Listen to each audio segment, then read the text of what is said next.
বাংলাদেশ বেতার রাজশাহী। শ্রোতা বন্ধু, এখন শুনবেন বাংলায় স্থানীয় সংবাদ। আসসালামু আলাইকুম, ঈদ মোবারক। বাংলাদেশ বেতার রাজশাহী স্থানীয় সংবাদ পড়ছি আব্দুর রহমান মাসুম। আজ পবিত্র ঈদ উল আজহা ধর্মীয় ভাবগাম্ভীর্য ও উৎসবমুখর পরিবেশে উদযাপিত হচ্ছে। দিনটি ত্যাগ ও আত্মসমর্পণের মহিমায় প্রতি বছরের মতো এবারও ঈদ উল আজহা উদযাপন করছে দেশবাসী। পবিত্র ঈদ উল আজহা উপলক্ষে রাষ্ট্রপতি মোহাম্মদ শাহাবুদ্দিন ও প্রধানমন্ত্রী তারেক রহমান পৃথক বাণীতে দেশবাসীকে শুভেচ্ছা জানিয়েছেন।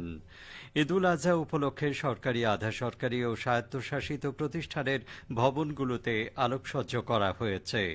বাংলাদেশ টেলিভিশন, বাংলাদেশ বেতার সহ বিভিন্ন বেসরকারি টেলিভিশন চ্যানেল ঈদ উপলক্ষে বিশেষ অনুষ্ঠানমালা সম্প্রচার করছে। রাজশাহীতে যথাযোগ্য মর্যাদা, ভাবগাম্ভীর্য ও আনন্দমুখর পরিবেশে ধর্মপ্রাণ মুসলমানদের ধর্মীয় উৎসব পবিত্র ঈদ উল আজহা উদযাপিত হচ্ছে। এ নিয়ে শুনুন আমাদের রাজশাহী জেলার সংবাদদাতার একটি প্রতিবেদন। সকাল 7:30টায় রাজশাহী মহানগরীর হযরত শাহ মখদুম কেন্দ্রীয় ঈদগাহ ময়দানে ঈদের প্রধান জামাত অনুষ্ঠিত হয়। নামাজ শেষে দেশ, জাতি ও মুসলিম উম্মাহর ঐক্য কামনা করে বিশেষ মোনাজাত করা হয়। পরে ভূমিমন্ত্রী মিজানুর রহমান মিনু সাংবাদিকদের বলেন, প্রতিকূল পরিস্থিতির মধ্যেও আল্লাহর রহমতে অত্যন্ত সুন্দরভাবে ঈদ উদযাপন হয়েছে। আমি ঈদে আবারও সমগ্র দেশবাসী এবং রাজশাহী মহানগরবাসী সবার পক্ষ থেকে আমি আন্তরিক কৃতজ্ঞতা এবং শুভেচ্ছা জানাই।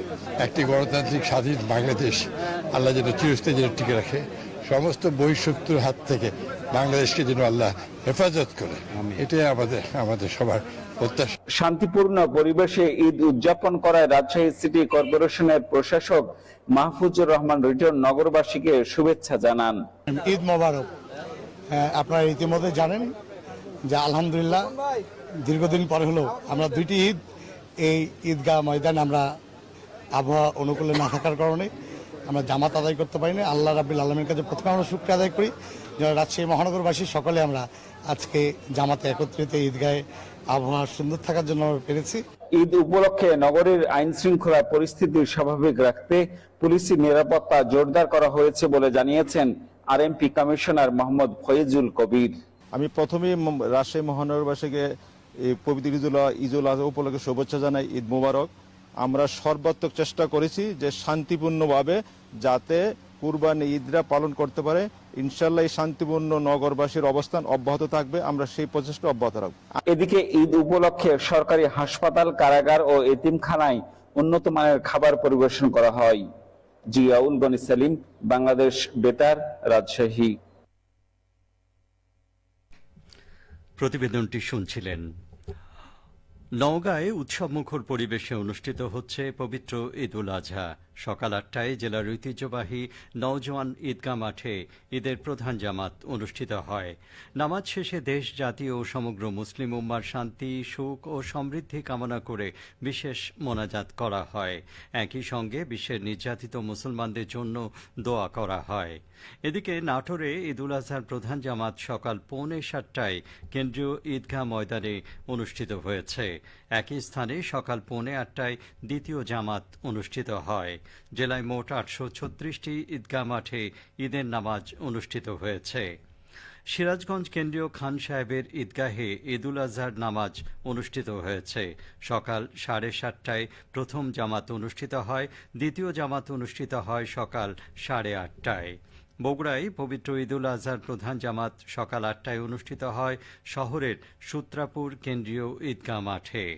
এবারে জেলায় 1770টির বেশি ঈদগাহ মাঠে ঈদের নামাজ অনুষ্ঠিত হয়েছে। শহরের বিভিন্ন এলাকায়ও পৃথক সময়ে ঈদের জামাত অনুষ্ঠিত হয়। ঈদ উল আজহা উদযাপন উপলক্ষে নাটোরে পশু কোরবানি এবং মাংস বিতরণ কার্যক্রম চলছে।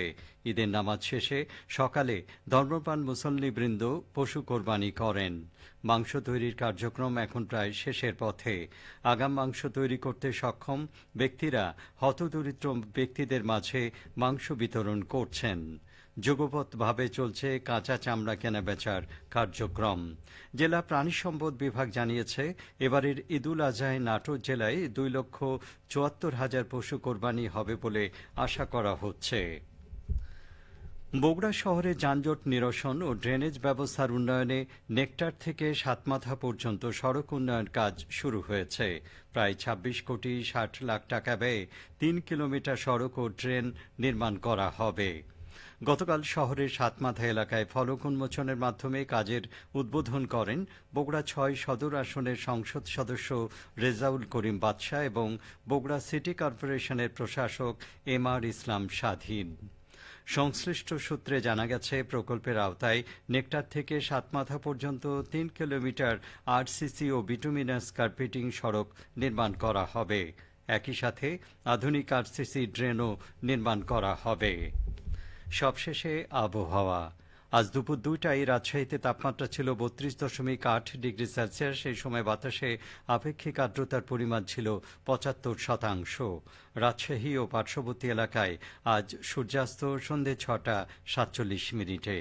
সংবাদ শেষ হলো। আমাদের পরবর্তী স্থানীয় সংবাদ বিকেল 4টা 5 মিনিটে।